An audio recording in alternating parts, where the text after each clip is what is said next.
नमस्कार, CSK news में आपका स्वागत है। तो दोस्तों, इस वक्त की बड़ी खबर निकल के आ रही है। आपको बता दें, प्रधानमंत्री मोदी की सुरक्षा में चूक को लेकर बड़ा खुलासा। और केंद्र सरकार ने कहा, अंतर्राष्ट्रीय आतंकवाद का है मामला, पाकिस्तान से आतंकवाद का है ये पूरा का पूरा मामला। पीएम मोदी को मारने की थी पूरी साजिश। एनआईए जांच हो सकता है ऐलान, जी हां, जल्द ही। बड़ी खबर निकल के आ रही है। सुप्रीम कोर्ट में भी हुई है सुनवाई। प्रदर्शनकारी एक तरफ चाय पी रहे थे, प्रदर्शनकारियों के साथ चाय पी रहे थे, पुलिसकर्मी नहीं कर रहे थे कोई सहयोग। ये बेहद बड़ी खबर निकल के आ रही है। प्रधानमंत्री नरेंद्र मोदी की सुरक्षा में चूक को लेकर बहुत बड़ा ऐलान हो गया है सुप्रीम कोर्ट से। इस बीच तीसरी बड़ी अपडेट निकल के आ रही है। इधर केंद्र की 3 सदस्यीय टीम फिरोजपुर पहुंची, तो उधर पंजाब सरकार ने भेजी अपनी रिपोर्ट। कहा कुछ नहीं है जांच में। तो सब कुछ खबर एक एक करके जानेंगे। जहां पे गृह मंत्री अमित शाह ने ताबड़तोड़ जांच के आदेश दे दिए हैं और कहा है कि जवाबदेही तय होगी और एक्शन के मूड में है गृह मंत्रालय। तो वो भी हम आपको बताएंगे। जम्मू कश्मीर में ताबड़तोड़ एक्शन। बड़गाम मुठभेड़ में 3 आतंकियों को ढेर कर दिया गया है। भारी मात्रा में गोला बारूद भी मिला है, वो भी हम आपको बताएंगे। तो सब कुछ खबरें एक एक करके आपको जानना बेहद जरूरी है दोस्तों। लेकिन उससे पहले छोटा सा निवेदन, अगर आपने चैनल को तक सब्सक्राइब नहीं किया, पल पल के अपडेट के लिए चैनल को सब्सक्राइब करना ना भूले। जम्मू कश्मीर के पूर्व मुख्यमंत्रियों के पास अब नहीं रहेगा एसएसजी, सुरक्षा घटाई गई, मिलती रहेगी Z+ सिक्योरिटी। लेकिन अब रोने लगे हैं। उन्होंने कहा कि हत्या करवाना चाहती है भाजपा। तो वो भी बताएंगे। राफेल को लेकर बड़ी खबर निकल गई। राफेल जेट के समुद्री वर्जन का आज भारत परीक्षण करने जा रहा है, तो भी बताएंगे। चाइना पाकिस्तान की घिघी ठंड में भाग रहे हैं चीनी सीमा से, तो ये भी बताएंगे। लेकिन पल पल के अपडेट के लिए चैनल को सब्सक्राइब करना ना भूले दोस्तों। पिछले 24 घंटे में कोविड-19 ने भी रिकॉर्ड तोड़ दिया, वो भी बताएंगे। लेकिन चैनल को सब्सक्राइब करें दोस्तों। दरअसल पहली बड़ी अपडेट निकल के आ रही है। आपको बता दें, प्रधानमंत्री नरेंद्र मोदी की सुरक्षा में चूक का मामला सुप्रीम कोर्ट पहुंचा। सुप्रीम कोर्ट में सुनवाई। बोला केंद्र प्रदर्शनकारियों के साथ केंद्र सरकार ने कहा प्रदर्शनकारियों के साथ चाय पी रहे थे पुलिस वाले। पीएम मोदी की सुरक्षा में जानबूझकर की गई चूक। दोस्तों, पीएम मोदी की सुरक्षा में चूक का मामला अभी थमा नहीं है। सुप्रीम कोर्ट में अब इस पर सुनवाई हो रही है। इससे केंद्र सरकार की तरफ से पंजाब सरकार को और पुलिस पर भी गंभीर आरोप लगाए गए हैं। कोर्ट में पंजाब की तरफ से पुलिस एडवोकेट जनरल ने कहा है कि उसी दिन घटना के कुछ घंटों के अंदर ही जांच कमेटी का गठन कर दिया गया था। पंजाब सरकार की ओर से कहा गया है कि जब केंद्र हमारी बनाई जांच समिति पर सवाल उठा रही है, तो हमें भी केंद्र की समिति पर आपत्ति है। पंजाब के एडवोकेट जनरल DS पटालिया ने कहा है कि हमने घटना के दौरान फौरन बाद FIR भी दर्ज की थी, जांच कमेटी भी बना दी गई है, फिर भी हमारी नीयत पर केंद्र सवाल उठा रहा है। हालांकि आपको बता दें, सुप्रीम कोर्ट में सुनवाई के दौरान कनाडा के आतंकवादी सिख फॉर जस्टिस की भी चर्चा हुई।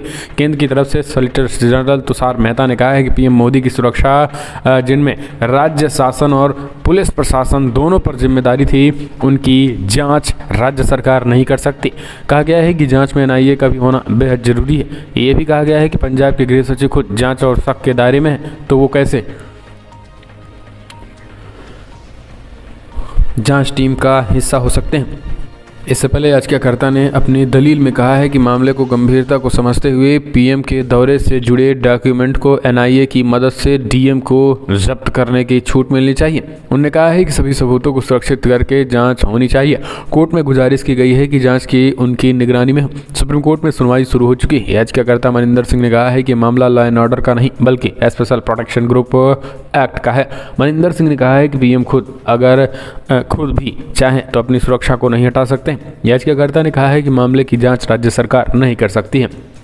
पीएम मोदी के पंजाब दौरे के दौरान सुरक्षा में हुई चूक की जांच के लिए गठित 3 सदस्यीय पैनल फिरोजपुर पहुंच गए और यह कमेटी केंद्रीय गृह मंत्रालय ने गठित की है। इससे पहले पंजाब पुलिस ने भी मामले में FIR दर्ज कर ली है। लेकिन यहाँ पर यह जानना आपको जरूरी है कि एनआईए जो है जांच की संस्थि कर दी गई है। और सॉलिसिटर जनरल ने साफ साफ कहा है कि राज्य में जब वहाँ के गृह मंत्री, वहाँ के मुख्यमंत्री, वहाँ के कांग्रेस प्रदेश अध्यक्ष सब प्रधानमंत्री मोदी के खिलाफ हैं, जांच में आखिर क्या कुछ निकल के आएगा। यही कारण है कि केंद्र में अंतर्राष्ट्रीय मामले, खास करके पाकिस्तान यानी सीमा पार आतंकवाद का भी मसला उठाया गया है और कहा है कि इसमें जो है सिख फॉर जस्टिस के साथ साथ पाकिस्तान में बैठे कुछ खालिस्तानी आतंकियों ने भी साजिश गहरी रची थी। और पीएम मोदी के खिलाफ हम चलते हैं और अपडेट लेते हैं। बड़ी खबर निकल के आ रही, गृह मंत्रालय द्वारा बनाई गई 3 सदस्यीय कमेटी फिरोजपुर पहुंची। जांच जल्द शुरू हो रही है और एनआईए जांच की भी हो सकती है, किए जा सकते हैं ऐलान। दोस्तों दरअसल आपको बता दें, प्रधानमंत्री मोदी की सुरक्षा में चूक का जो मामला निकल के आया है वो जांच कमेटी अब पहुंच चुकी है फिरोजपुर। जांच चूक मामले की जांच 3 सदस्यीय कमेटी पंजाब के फिरोजपुर पहुंच चुकी है। जांच कमेटी फिरोजपुर मोगा राजमार्ग पर पहुंची, उस स्थान पर मुआयना भी किया है जहां पे प्रधानमंत्री नरेंद्र मोदी का काफिला फ्लाईओवर पर फंस गया था। कैबिनेट सचिवालय सचिव सुधीर कुमार सक्सेना, IB संयुक्त निदेशक बलबीर सिंह, SPG महानिरीक्षक S सुरेश जांच कमेटी के सदस्य हैं। उधर पंजाब सरकार ने भी इस मामले में एक रिपोर्ट केंद्र को भेजी है। रिपोर्ट्स में प्रधानमंत्री के सड़क मार्ग से जाने की राज्य सरकार को जानकारी न होने की बात कही गई है।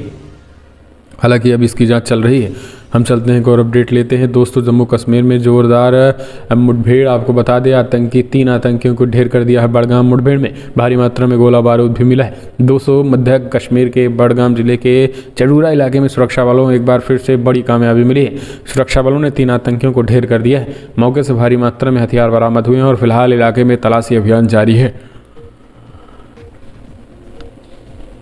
समाचार एजेंसी ANI के अनुसार बड़गाम जिले के चडूरा इलाके में गुरुवार की रात हुई सुरक्षा बलों के साथ आतंकियों की मुठभेड़ में 3 आतंकी ढेर हो गए। दरअसल सुरक्षा एजेंसियों के चडूरा इलाके में आतंकियों के छिपे होने की भी जानकारी मिली थी। सूचना मिलते ही सुरक्षा बलों ने इलाके को घेर लिया था और तलाशी अभियान चलाया गया था। इस दौरान आतंकियों ने खुद को घिरा देख जवानों पर फायरिंग शुरू कर दी थी। सुरक्षा बलों ने भी आतंकी मुठभेड़ जवाब दिया और सुरक्षा बलों ने पहले ही एक आतंकी को मार गिराने में सफलता पाई। हम चलते हैं एक और अपडेट लेते हैं। जम्मू कश्मीर में 7 दिन में 6 मुठभेड़, सुरक्षा बलों ने 4 पाकिस्तानी समेत 9 आतंकी को ढेर किया है। तो ये रिपोर्ट निकल के आई दोस्तों।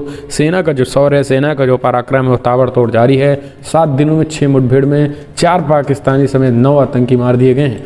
हम चलते हैं एक और अपडेट। जम्मू कश्मीर में पूर्व मुख्यमंत्रियों के पास अब नहीं रहेगी SSG सुरक्षा, घटाई गई तो रोने लगे दोनों, बोले मारने की है साजिश। दोस्तों जम्मू कश्मीर के पूर्व मुख्यमंत्रियों उमर अब्दुल्ला, महबूबा मुफ्ती, फारूक अब्दुल्ला, गुलाम नबी आज़ाद की सुरक्षा करने वाली विशेष सुरक्षा समूह SSG का दायरा कम कर दिया जाएगा। ये फैसला जम्मू कश्मीर प्रशासन के एक आदेश के तहत लिया गया है, जिसके बारे में अधिकारियों ने कहा है कि उक्त निर्णय सुरक्षा समीक्षा समिति समन्वय द्वारा लिया गया था, जो कि एक ऐसा ग्रुप है जो जम्मू कश्मीर में महत्वपूर्ण नेताओं पर खतरे का आकलन करता है।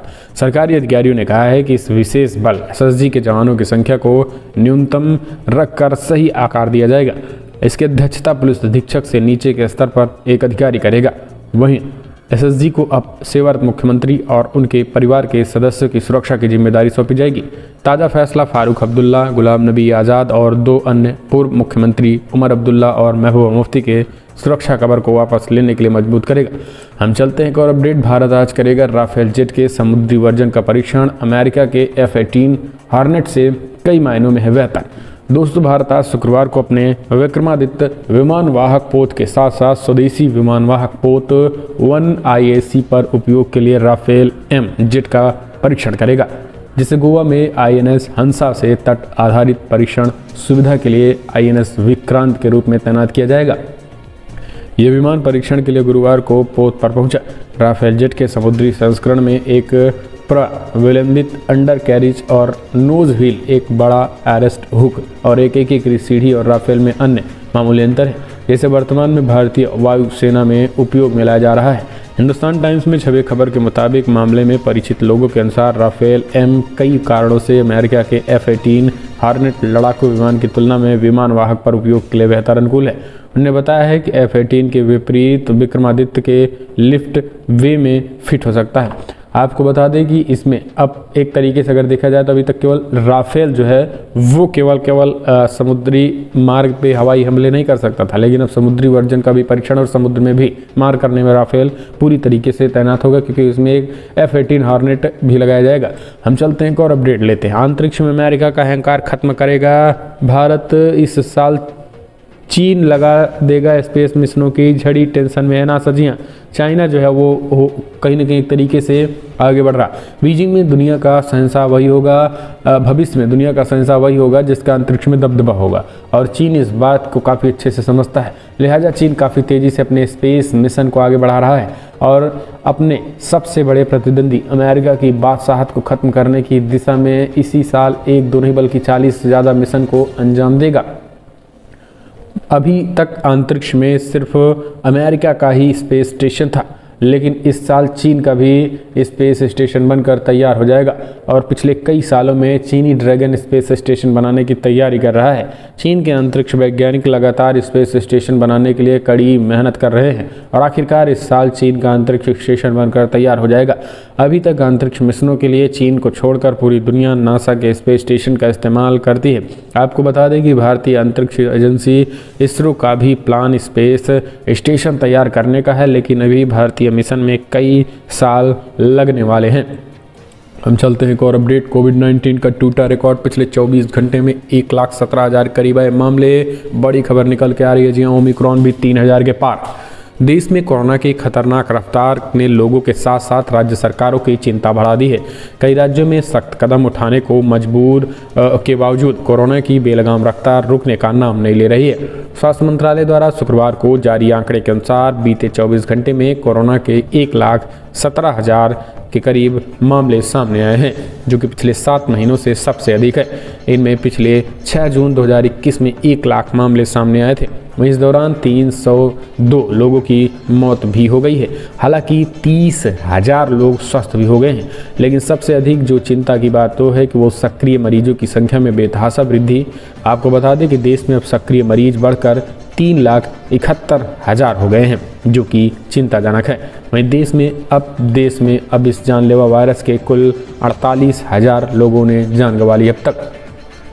हम चलते हैं एक और अपडेट लेते हैं। बड़ी खबर निकल के आ रही है दोस्तों, यूपी चुनाव में किसानों के बाद आम जनता को राहत, बिजली के बिल में दी 50% छूट। यूपी में सीएम योगी आदित्यनाथ ने बिजली बिल को लेकर 50% छूट देने का ऐलान कर दिया है। किसानों के साथ साथ आम नागरिकों को बिजली में एक तरीके से 50% जो है वो मुफ्त दी जाएगी। यानी यूपी में विधानसभा चुनाव 22 की तारीखों का भी ऐलान नहीं हुआ, लेकिन उससे पहले सीएम योगी आदित्यनाथ ने 300 यूनिट तक बिजली फ्री देने का वादा कर दिया, जहां सभी राजनीतिक, वहीं सत्तारूढ़ बीजेपी ने भी 50% तक, जितना बिल लगेगा उसमें 50% कम। इस बात की जानकारी प्रदेश के ऊर्जा मंत्री श्रीकांत शर्मा ने ट्वीट करके दी है। ऊर्जा मंत्री श्रीकांत शर्मा ट्वीट करते हुए लिखा है कि शहरी मीटर्ड कनेक्शन से बिजली दर 6 रुपये यूनिट से घटकर 3 रुपये यूनिट पर, फिक्स चार्ज 130 रुपये, हार्स पावर से घटकर 65 रुपये हार्स पावर होगा। एनर्जी एफिशिएंट पंप में दर 1.5 रुपये यूनिट से घटकर 83 पैसे यूनिट पर, फिक्स चार्ज 70 रुपये, हार्स पावर की जगह 35 रुपये हार्स पावर होगी। यानी 50% की जो है कमी वो लगभग किसानों के साथ